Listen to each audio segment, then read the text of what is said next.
Forging this new partnership, we're showing again how democracies can deliver our own security and prosperity, and not just for us, but for the entire world.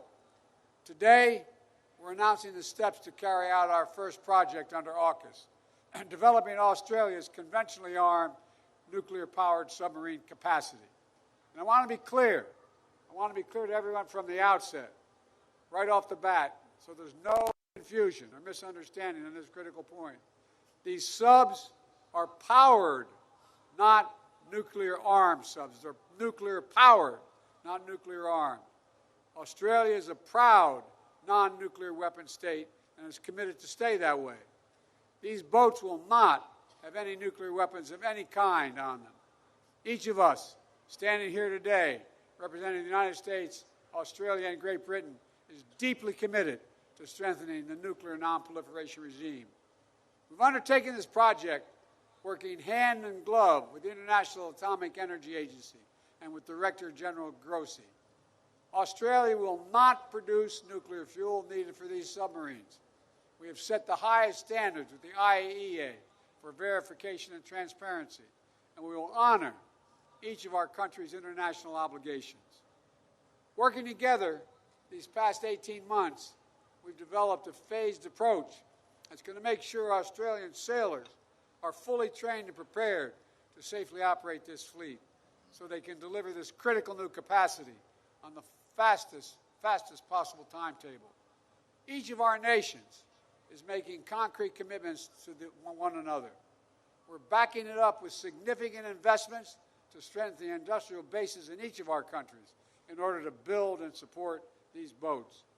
By the way, this partnership is going to mean an awful lot for good-paying jobs for all workers in our countries, including a lot of union jobs. There's a reason why not everyone has nuclear-powered submarines. Nuclear propulsion is a highly complicated technology that requires years of training to master. So we're starting right away. Beginning this year, Australian personnel will embed with U.S. and U.K. crews on boats and at bases in our schools and our shipyards. We'll also begin to increase our port visits to Australia. In fact, as we speak, the nuclear-powered sub USS Asheville is making a port call in Perth as we speak.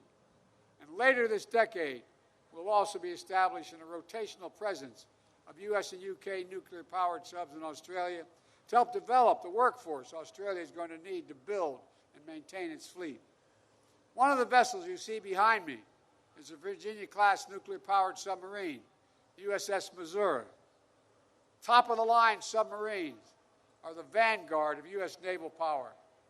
And excuse me for a point of personal privilege, as they say in the United States Senate, where I spend a lot of time. These submarines hold a special place for the Bidens. My wife, Dr. Jill Biden, is a sponsor of the USS Delaware, a Virginia-class submarine, and she never lets me forget it. They feature cutting-edge propulsion technology, provide unmatched stealth and maneuverability. And with the support and approval of Congress, beginning in the early 2030s, the United States will sell 3 Virginia-class submarines to Australia with the potential to sell up to 2 more if needed, jump-starting their undersea capability a decade earlier than many predicted. But the ultimate goal isn't just selling subs to Australia. It's developing something new together. We're calling it the SSN AUKUS, this new state-of-the-art, conventionally armed, nuclear-powered submarine that will combine UK submarine technology and design with American technology. And I want to reiterate, again, the SSN AUKUS will not have nuclear weapons. It'll become a future standard for both the UK Royal Navy and the Royal Australian Navy. It'll meet Australia's defense needs while bringing our militaries, our scientists, our engineers, our shipbuilders, our industrial workforce, our countries closer together, closer than ever. Let me emphasize again, nuclear propulsion is tested and safe. The United States and the UK have used it for nearly 70 years with a spotless record. Combined between U.S. and UK, all of our nuclear-powered ships have traveled the entire globe, around the entire globe, more than 150 million miles. That's gone to the moon 300 times. Now, we can't figure out how to get this sub to the moon, but we're working on it. And I've got to admit, our stewardship of naval nuclear propulsion technology is a point of honor, pride, and deep tradition, currently helmed by Admiral Frank Caldwell, who is here today. Where are you, Admiral? Thank you.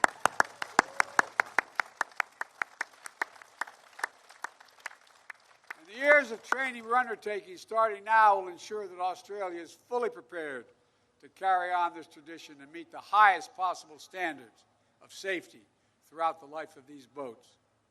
Our unprecedented trilateral cooperation, I believe, is testament to the strength of the long-standing ties that unite us, and to our shared commitment of ensuring the Indo-Pacific remains free and open, prosperous and secure, defined by opportunity for all, a shared commitment to create a future rooted in our common values. That's the objective the United States shares not only with the UK and Australia. It's shared by our friends in the region, by our friends in ASEAN, the Pacific Island Forum, and the Quad, and other treaty and close partners in the Indo-Pacific and Europe. AUKUS has one overriding objective: to enhance the stability of the Indo-Pacific amid rapidly shifting global dynamics. In this first project is only beginning. More partnerships, more potential, more peace and security in the region lies ahead. Simply stated, we're putting ourselves in the strongest possible position to navigate the challenges of today and tomorrow, together. So I thank you again, Prime Minister Albanese, Prime Minister Sunak, and the United States could not ask for two better friends or partners to stand with as we work to create a safer, more peaceful future for the people everywhere. I'm proud to be your shipmates. Thank you.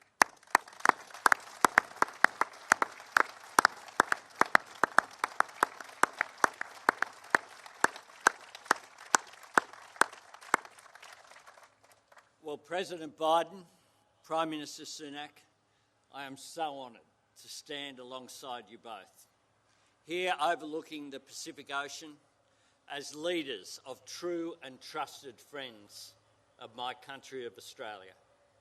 Today, a new chapter in the relationship between our nation, the United States, and the United Kingdom begins.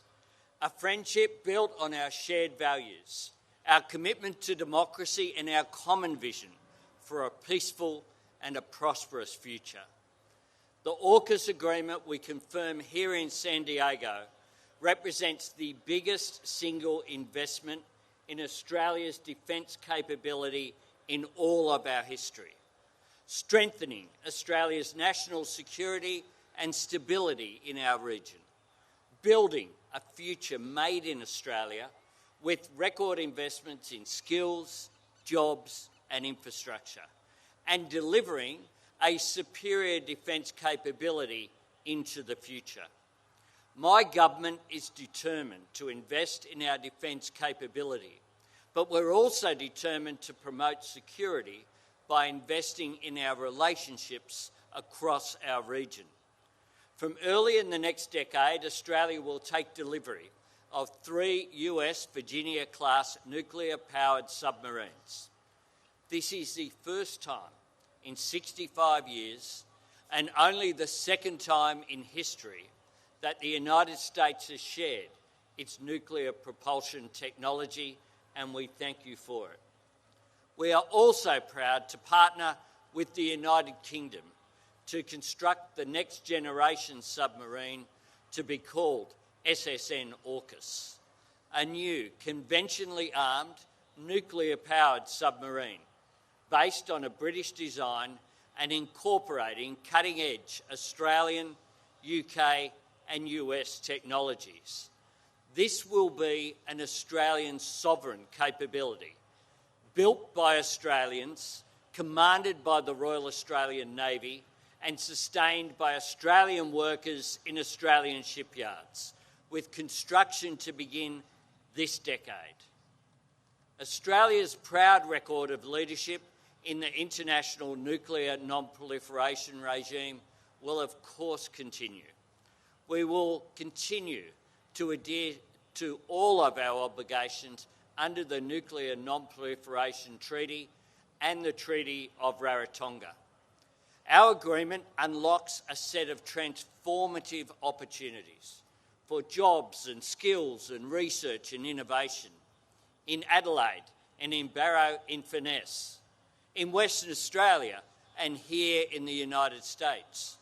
Opportunities that will shape and strengthen and grow Australia's economy for decades and create around 20,000 direct jobs for Australians from many trades and specialisations.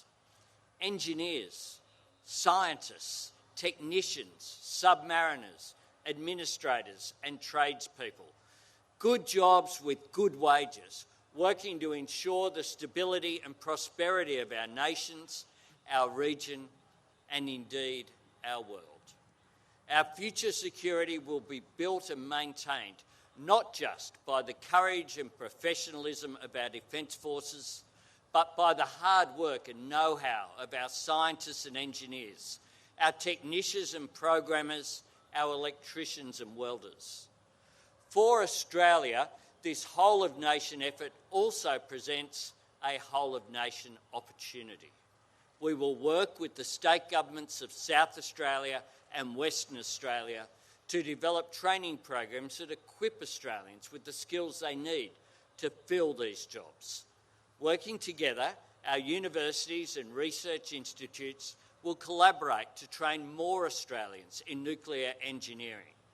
We are already sharing skills and knowledge and expertise across our borders, lifting the capability and capacity of all three countries. Already, today, Australians are upskilling on nuclear technology and stewardship alongside their British and American counterparts. Already, today, there are Australian submariners undergoing nuclear power training in the United States, and I'm proud to confirm, Mr. President, that they are all in the top 30% of their class.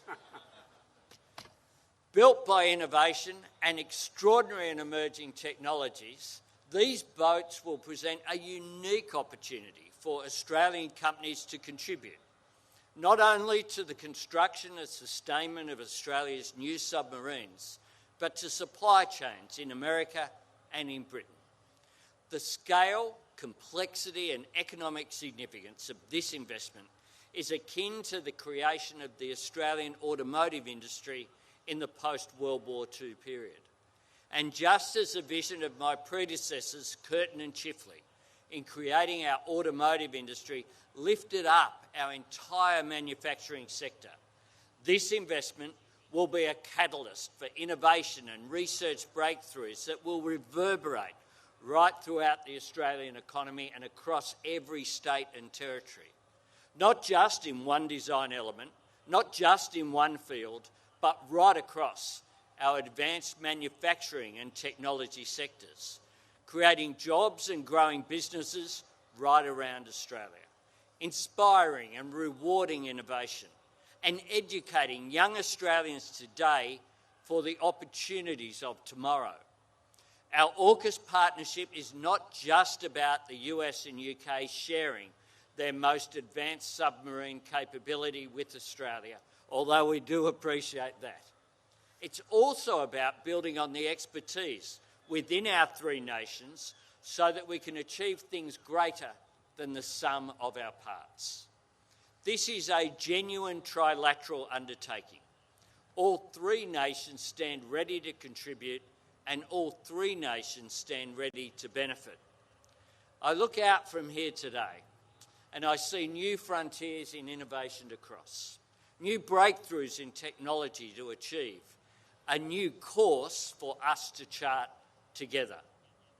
Mr. President, Prime Minister, for more than a century, our brave citizens from our three countries have been part of a shared tradition of service in the cause of peace and sacrifice in the name of freedom. We honour their memory today. We always will. While we respect and honour the past, through AUKUS we turn ourselves to face the future, because what the United States, the United Kingdom and Australia hold in common is more fundamental and more universal than our shared histories. We are bound above all by our belief in a world where the sovereignty of every nation is respected and the inherent dignity of every individual is upheld, where peace, stability and security ensure greater prosperity and a greater measure of fairness for all, and where all countries are able to act in their sovereign interests, free from coercion.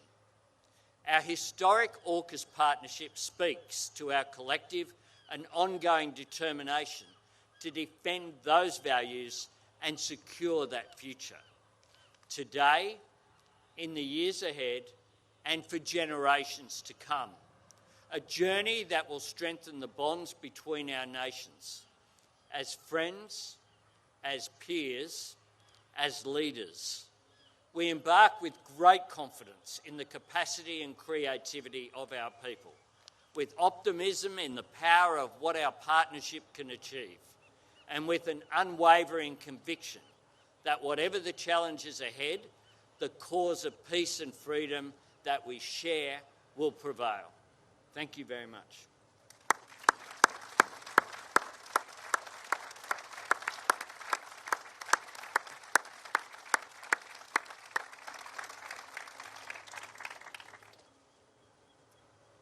"60 years ago, here in San Diego, President Kennedy spoke of a higher purpose, the maintenance of freedom, peace, and security. Today, we stand together, united by that same purpose, and recognizing that to fulfill it, we must forge new kinds of relationships to meet new kinds of challenge, just as we have always done. In the last 18 months, the challenges we face have only grown. Russia's illegal invasion of Ukraine, China's growing assertiveness, the destabilizing behavior of Iran and North Korea, all threaten to create a world defined by danger, disorder, and division. Faced with this new reality, it is more important than ever that we strengthen the resilience of our own countries. That's why the UK is today announcing a significant uplift in our defence budget. We're providing an extra £5 billion over the next 2 years, immediately increasing our defence budget to around 2.25% of GDP. This will allow us to replenish our war stocks and modernise our nuclear enterprise, delivering AUKUS and strengthening our deterrent. And our highest priority is to continue providing military aid to Ukraine, because their security is our security. And we will go further to strengthen our resilience.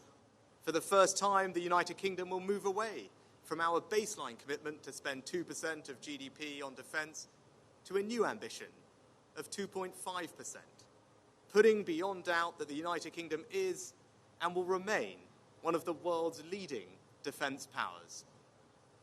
But ultimately, the defence of our values depends, as it always has, on the quality of our relationships with others.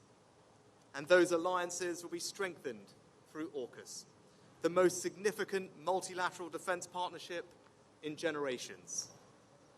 AUKUS matches our enduring commitment to freedom and democracy with the most advanced military, scientific, and technological capability. Nowhere is that clearer than in the plans we're unveiling today for the new AUKUS submarine, one of the most advanced nuclear-powered subs the world has ever known. And those plans could not happen without cutting-edge American technology and expertise, so I pay tribute to you, Mr. President, for your leadership, and to you, Prime Minister, for your vision of what AUKUS can achieve. And for our part, the UK comes to this with over 60 years' experience of running our own fleet. We'll provide the world-leading design and build the first of these new boats, creating thousands of good, well-paid jobs in places like Barrow and Derby. And we will share our knowledge and experience with Australian engineers so they can build their own fleet.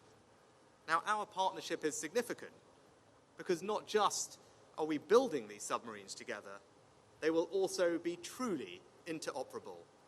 The Royal Navy will operate the same submarines as the Australian Navy, and we will both share components and parts with the US Navy. Our submarine crews will train together, patrol together, and maintain their boats together. They will communicate using the same terminology and the same equipment. And through AUKUS, we will raise our standards of nuclear non-proliferation. This is a powerful partnership. For the first time ever, it will mean 3 fleets of submarines working together across both the Atlantic and Pacific, keeping our oceans free, open, and prosperous for decades to come. Joe, Anthony, we represent 3 allies who have stood shoulder to shoulder together for more than a century. 3 peoples who have shed blood together in defense of our shared values. And 3 democracies that are coming together again to fulfill that higher purpose of maintaining freedom, peace, and security now and for generations to come. Thank you.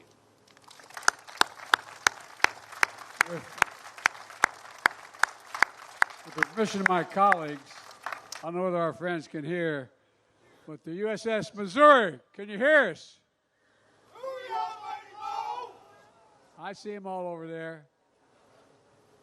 They're standing at attention. Can I tell them at ease? I'm their commander-in-chief, right? I mean, anyway, thank you, thank you, thank you, thank you, thank you.